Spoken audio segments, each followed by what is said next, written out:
and you have the time comes when you have bombs being intercepted right overhead and you hear these booms that sound like sonic booms. Hats off, an incredible job being done by the UAE government to keep everybody safe. Saira actually created a little space for herself underneath the staircase in the house. And so every time the alerts went off, that's where we were kind of going. And 1% thought in my head that if this is could possibly be the last thing that ever goes out. I was joking with my co-star, with Akshay. I was saying that I felt like I was part of Airlift too. And but you want to tell us, how did you finally manage to reach Mumbai from how did you leave Dubai and reach Mumbai? I packed a bag. I didn't know where I was going at that point of time, but I just felt that if at some point of time the government sent evacuate to some place, the aircrafts both from Delhi and from Mumbai were literally landing on the tarmac. It was only crew, obviously carrying no passengers. We could see as we were taking off these huge, like orange ball of fire. We might feel like here in India, we're very protected and we're very isolated by what's going on. But the world is in a state of war, and people are going to feel the repercussions of this war come what may. Hi, this is Sonal Kalra and you're watching The Right Angle. This is a very special segment of The Right Angle जिसमें आज मेरे साथ exclusively बात कर रही है वो actress जिन्होंने एक बहुत ही इमोशनल वीडियो भी हाल ही में पोस्ट किया था about being stuck in Dubai in the middle of war. Thankfully, she's back in Mumbai safe and sound, and joining me here is Lara Dutta. Hi Lara, welcome to The Right Angle. Thank you, Sonal. Lara, you recently posted this video about being in Dubai, and a lot of your fans were very concerned for your safety. Do you want to take us through the ordeal and actually what all happened? Yeah, so Sonal, at the start of that video, I did say that I normally don't put, videos out like this, especially in these kind of situations. You really don't want to encourage, fear mongering, and you don't want to create panic. I think the reason for me to do that video, I'm being really honest. It's a personal reason. Maybe it sounds stupid to other people, but I was going to undertake for me what I felt was going to be quite a dangerous journey back with my daughter alone. And we didn't really know what was going to be on the other side of that because it was really uncertain times. Nobody has ever seen something like this in the UAE. And I think the reason that I wanted to put it out was just a 1% thought in my head that if this is could possibly be the last thing that ever goes out. Yeah, I mean, I'm being honest. But I have to say that I am back in India just now, and I've had a lot of people who saw that video who kind of reached out and sent a lot of duas, sent a lot of blessings our way, and it's an insane world. It's uncertain times, and like I said in that video that I did put out, for us, UAE has been home for the last 3 years. So I wouldn't say that I was stuck there. It was a conscious choice and a decision to be in the UAE. My daughter is now 14. She's been playing tennis since she was 7 years old. And 3 years ago, we had a choice and an option to allow her to train with an elite performance coach who's based out of the UAE in Dubai. And to give her that opportunity, we took that chance. It was, close to home, gave us the opportunity to go back and forth as frequently as we needed to. So it just happened that Sarah and I were on our own in Dubai at that time because Mahesh was away in London on work when this war broke out. And though everybody had an inkling that there was a possibility of something happening, and you have the time comes when you have bombs being intercepted right overhead and you hear these booms that sound like sonic booms. It feels like a far, it doesn't feel like it's a close reality. It feels like it may or may not happen, But there are uncertain times, and in the UAE government is doing such an incredible job of keeping everybody safe. But you can feel safe and protected and anxious and uncertain at the same time. And all these emotions in a condition like that hold true. Yeah, so true, Lara. I mean, sitting over here in India, we can't even imagine what people in Dubai must be going through. But you've been pretty vocal in your support to the UAE government in how nicely they're taking care of the people. And but you want to tell us, how did you finally manage to reach Mumbai from? How did you leave Dubai and reach Mumbai? So we chose, Sonal, to take a Spice Jet flight that was actually flying out of Fujairah, which meant getting on the roads because we hadn't left the house. We had these alerts going off on our phones every couple of hours. So whenever there were missiles being intercepted, you would have an alert go off. And there are no bomb shelters or anything like that in the UAE. So the only instructions that we were given is stay indoors, stay at home. So, people were doing the best that they could. And you could see where we live is just about 10 kilometers away from the Jabal Ali port, which was being literally bombed and hammered every day. So you felt the reverberations of every time, even if there was an interception or drone debris were kind of hitting the ground, you could feel these reverberations very, very strongly.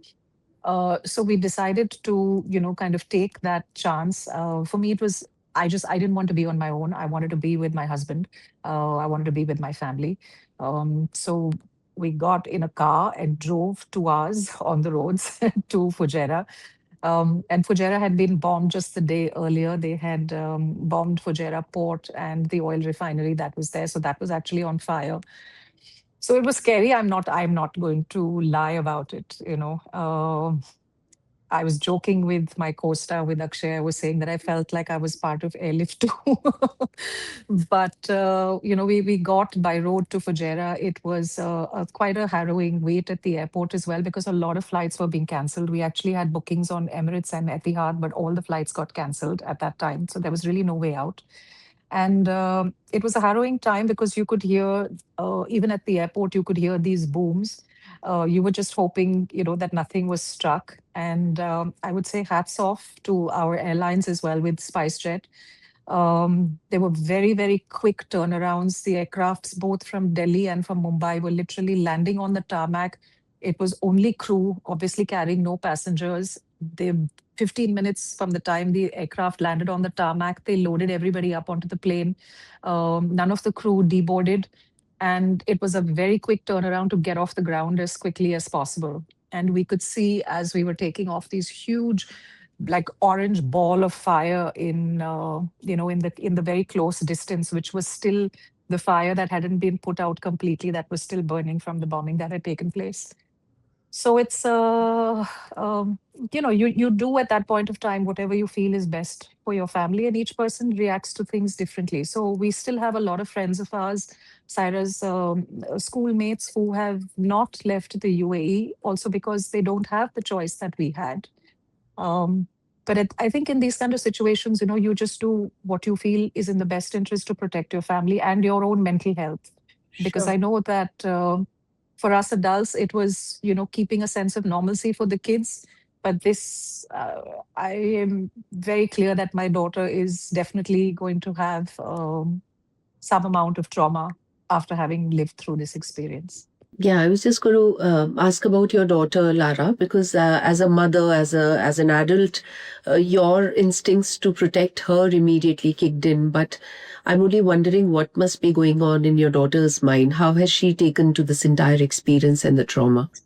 No, so as I mentioned, Sonal, that there are no, we stay in shelter indoors, and it's very clear, stay away from windows and stay away from, open areas. If you live in Dubai, there's a lot of glass. Even all homes have a lot of windows. So when you don't know what's going on, I mean, I come from a Fauji family. We've lived through a couple of wars. The first thing that I did was ask my staff to stock up immediately as soon as the first bomb was intercepted, to stock up on supplies for a couple of days. I packed a bag. I didn't know where I was going at that point of time, but I just felt that if at some point of time the government sent evacuate to some place, you had to have a bag ready. So I had a little go bag ready. That's actually what we flew out with as well when we finally left. Um, Sarah actually created a little space for herself underneath the staircase in the house. So she, in order to make things normal, you do what just makes you feel at that point of time you think is going to be a comfort to you. So she had a little sleeping bag and these pillows and these things under the staircase. And so every time the alerts went off, that's where we were kind of going and hanging out until it was safe to kind of step out again. So, like I said, I mean, hats off, an incredible job being done by the UAE government to keep everybody safe. And they are still, I mean, relatively, given the fact that they've had over 1,000 something missiles being sent their way over the last couple of days. The fatalities and the casualties have been relatively very few. So but it's not a nice environment to be in. Yeah, I can imagine, Lara. In fact, जब आप वो video में बात कर रहे थे, तो your eyes had welled up, you had tears in your eyes. So was it also a sense of sadness, an overall sadness that you experienced at the time when you were talking into the video? No, it wasn't a sadness about what was going on, Sonal, because yes, like I said, we definitely felt protected and safe. But I think for me, it was the futility of what war is. And I just want to say that, we might feel like here in India, we're very protected and we're very isolated by what's going on. But the world is in a state of war, and people are going to feel the repercussions of this war come what may. Whether it's going to be in the coming weeks or in the coming months, this war is going to impact every single person, regardless of the country that you're living in. And it's the futility and the insanity of what war is, because I could see people who didn't have the opportunities that I had, delivery riders who were delivering groceries and food to people's homes, simple people like gardeners and like everyday people who, most of these people live in shared accommodations, where they're quite packed in. They don't have the luxury of finding a place under the staircase or finding a place that's, away from the windows.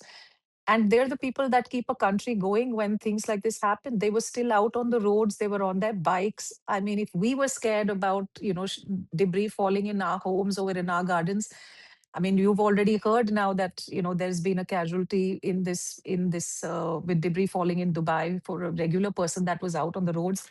And I think for me, it was that sadness and the helplessness of there's not really much that you can do. But I realize what you can do, Sonal, is that in times like this, uh, like I said, there's no right and wrong way to move. And in a place like social media and in the media, there is so much judgment on how people choose to respond, and the decisions that they make. So I'm not a politician. I'm not a policy and a lawmaker. I'm an ordinary citizen. And the one thing that I have control of is I can choose kindness. I can choose to not be judgmental um, at a time like this in the way people choose to safeguard themselves, their families, their own mental health. That's the choice that I can make for sure. Yeah, that's very well said, because there has been some negativity with respect to whatever's coming on social media, in this regard. And so, Lara, I mean, you've gone through such a terrible experience. If you had to say something to people who are still back there, and so many of Indians and people are there in Dubai, what do you have to say to them? So I definitely would say that I do believe that the government is doing everything in their power. They are very, very good at information being sent out. So I would just, say that to follow that, follow the instructions that are being given out are the best thing that you can do in order to keep yourself safe in that situation. But Sonal, when I was talking about this trip that we did via Fujairah back, I also had another a friend of mine whose husband was also away on work, and she has two kids. They lived in a high rise. So the first day when the Fairmont Hotel had debris that fell at the Palm in Jumeirah, I asked her to get out of her high rise because you didn't know whether buildings were going to be hit, if she was going to be able to get down from. We've seen this in 9/11. I lived in New York at that time. I was in New York in 2001, September. So my first instinct was to ask her to get away. And she came and stayed with us at our house since we have a villa. So it was her two kids who were with us.